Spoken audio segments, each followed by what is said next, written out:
चोरट्या नजरेने स्वतःला समोरच्या आरशात हळूच पाहिलं एकदा. घ्या पाणी, घ्या. काय करतेस ज्योती? अजूनही ओळखले नाही का तू मला? ओळखले तर कशी विसरेन मी दीपक तुला? किती बदललास तू? किती वर्षांनी समोर पाहते कसे ओळखणार सांग बरं.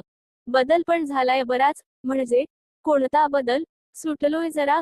खरे किती वर्षांनी? नाही 18 वर्षे झाली आपण एकमेकांना पाहिले नाही. बरोबर ना?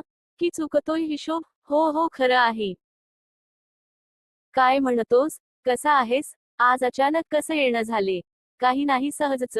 तुझी आठवण आली म्हणून आलो भेटायला. खूप दिवसापासून तुला भेटण्याचा विचार करत होतो. ऑफिशियल कामासाठी इकडे आलो होतो. तू याच शहरात राहते समजले. पत्ता काढला अन धडक तुझ्या घरी आलो. तुझ्यासमोर हजर. तिच्या नजरेत नजर घालून तो उत्तरला, कशी आहेस? ठीक. मी ठीक. तू कसा आहेस? मी बरा. जरा रोखूनच बोलली. हसला फक्त. अगदी तेव्हा हसायचा तसाच. त्याचं हसणं म्हणजे आहाहा, जीव ओवाळून टाकावा असे ते गोड हसू. खूप आवडायचं त्या स्मित हसण्यात. त्याच्या मनातले भाव थेट तिच्या काळजात उतरायचे. आजही तिचं स्टाईल, तोच समंजसपणा.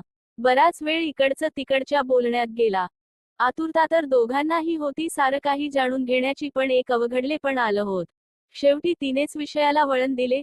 तसा लाजरा बुजरा आहे दीपक, स्वतःहून नाही सुरुवात करणार. आपण बोल तर करायला हवे. हो ते दिसतच आहे.